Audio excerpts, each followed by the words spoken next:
Was very happy with the way we played in the first half. I thought our team was very focused for this game, and when you don't have time for a practice, you just really have that time for that scout meeting, 1 hour walkthrough, and I thought our players were really focused. I was happy with the way we passed the ball and shot it, but I'm almost more happy with the way we defended and rebounded. Caitlin, I'll piggyback off that. The defensive intensity to start the game. You guys hold them on I think a 5.5-minute scoring drought, a lot of turnovers forced. Just what kind of worked and how beneficial was it to just stay with it? Yeah, I think it was our emphasis going into this game was defensively, and when you have a one-day prep, obviously we were prepped a little for them when we were back in Iowa City, but I think a one-day prep is hard. A lot of it's mental and going through your scouting report, watching film, and sometimes maybe that almost makes you lock in more. But I thought our group was just really locked in defensively. There was a lot of adjustments we made because they're a really, really great three-point shooting team, and we knew that coming in here. We didn't really want to get into a shootout with them because they can really shoot the ball. But, I think our defense was really good, and then we also rebounded really well in the first half too. What was going right for you offensively tonight? Yeah, I think everything was going right for our team, honestly. Everybody was making shots. That's just Iowa basketball. That's kind of what we pride ourselves in. And I think it starts on defense for us. When we play really great defense, that leads to our transition offense, and that's our best offense. So when we can do things like that, and then when you get really great bench production, I think Sydney Falter comes in and makes big threes. Our post play was good. Taylor comes in and makes 6. You love that. I think Kylie made one. Two. Yeah, it's just fun. That's just fun basketball, and that's kind of what we pride ourselves in is playing that way, playing a fast style, an exciting style that people just love to watch. And what's it like for you coming to new arenas, new venues that normally don't get to see you all the time, Yeah. knowing that everyone in that building tonight is coming to see you? Yeah, it's cool. Really, wherever we go and travel, there's always a lot of fans, and it's cool to see everybody in Iowa gear or have signs or posters and get so excited about our team. And I think it just shows the impact that we've had on women's basketball, whether it was last year, whether it's the beginning of this year. And, you never take those moments for granted because it's really cool and it's really special. And, shout out to the fans because I know a lot of them probably still drove some ways to be here and be able to support us. So it's a great atmosphere, a cool venue for us, and, we love getting to play in front of a big crowd. And when you see the signs and, go saying the impact that you've had on little girls out there, what does that mean to you? And just, think about the impact you've had on so many.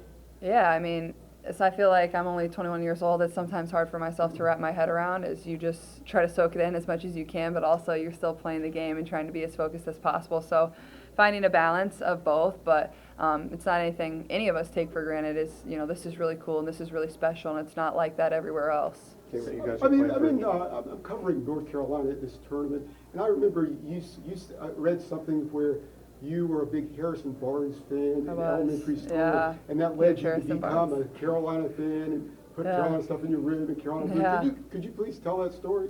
Yeah, I was a big Harrison Barnes fan growing up, but I was also a big Mia Hamm fan too. So it was like the soccer and the basketball, and Harrison Barnes was like it in the state of Iowa. His high school team with Doug McDermott, they were like the greatest thing. I remember my dad took me to watch them at Wells Fargo Arena when I was a young girl, and I had the whole Harrison Barnes jersey, the shorts, Carolina shorts. My whole room was North Carolina baby blue. Like, I just loved Carolina. I didn't really want to go there and play women's basketball, but I loved their men's basketball and their soccer because I grew up playing soccer. So, I was a big North Carolina basketball fan growing up. So you never considered Carolina? No. Okay, when you get to play for a trophy tomorrow night, but you also get a rematch against an opponent that you guys know. Obviously, a little bit about what sort of a bonus is that to get a second shot? I think anytime you lose a game earlier in the season, whether it almost feels kind of like a conference matchup in a way with a quick turnaround in that regard, but I think you know them well, which plays to your benefit in this type of tournament. But also I think we know we didn't play our best basketball a week ago, and that's what's exciting about this. We get another shot to show who we are. But they're a really great basketball team. They play really great defense. They're big, they're physical, they're good offensively in what they do. I think it plays to our advantage in our one-day prep, not even one-day prep. But yeah, I'm excited. I think as a competitor, you lose a game and you get another chance to beat a team. That's what you want to sign up for, and I know our team will be ready. Taylor, I know you've been waiting for a night like this for a while. Just how good did that feel, and how much is that going to boost your confidence moving forward? Oh, it felt so good. How can it not, right? But I like to think that My confidence isn't going away. Even if I miss a couple shots, my old coaches always used to tell me, numbers don't lie, and so it means the next ones are going in. And I know that my teammates and coaches have confidence in me, and that's why they throw me the ball and set good screens for me, and all the things like that. And so a lot of my shooting performance is due to that, and so I'm very grateful for all of it. Typically, when a coach reaches a milestone, there's the obligatory water bottle announcing. Why is your coach dry?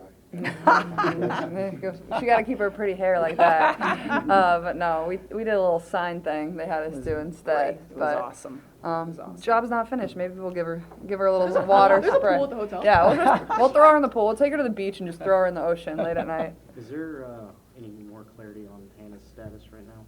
Really not. I mean, it's day to day. I do not know what's going to happen tomorrow. Just what was kind of, I know she was questionable coming in, was it close? I mean, just how did you kind of handle the last 24 hours with her? I mean, she's just been doing treatments, and so you never know how fast somebody's going to come back from that. I think we've got excellent medical care, and she's getting the best that she can, so. I know you said you've never played the same non-conference opponent Yeah. twice. I'm curious, are you going to start the scout like completely over, or do you take the scout from 2 weeks ago? Like, how do you kind of treat that? Yeah, we take the scout from last time and add to it. I mean, I've watched that film, I don't know, 2 or 3 times, that game from last time. So I've seen that one a bunch, and then obviously we've seen them play here a couple of times. So we don't start from scratch. For sure, we know our opponent, and we know how good they are. And so they'll get our full attention and our full focus tomorrow. Your kids obviously knew they'd won the first semifinal.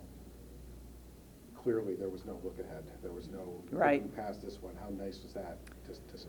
It's their maturity, right? I mean, that's mature to be able to do that, to be able to really put, we always say, be where your feet are, be in the now, be right here now. We can't control what's going to happen tomorrow or what happened yesterday, and we talk about it a lot with our team, and I thought they really showed that tonight, their maturity with that. Keelan, you kind of alluded to it earlier, obviously a very good three-point shooting team on the other side, but you guys, I mean, you kind of had your way at the three-point line. Number one, did you kind of expect to see those open looks? And number two, just what was it like just to see, I mean, pretty much everybody, including, Taylor, just be the beneficiary of those looks? Honestly, I think this is what our team's capable to do every single night. I think maybe at times earlier this season we haven't always shot the ball to our fullest potential, but everybody kept their same confidence and knew they would go in and continued to shoot the ball.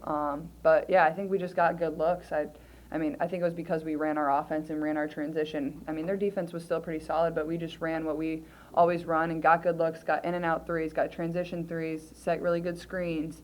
And those are the looks that we want. That's always what Coach Bluter preaches in practice. So it was definitely good for everybody to see the ball go through the rim. It feels like we've kind of been on the brink of one of these games where we really get hot from behind the three-point line. So, that's just really great confidence and good for us moving into the championship game tomorrow. Caitlin, clearly they were trying to take away your right arm, clearly, all the things that, I mean, you've seen kind of everything at Yeah. this point. How, do you feel like you've seen every scheme that people can draw up?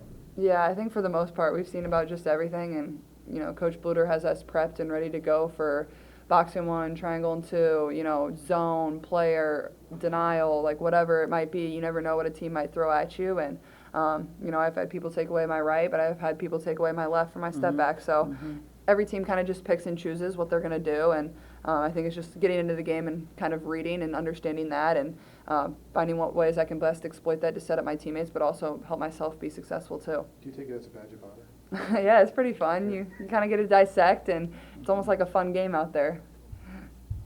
Thanks, guys. Thank you.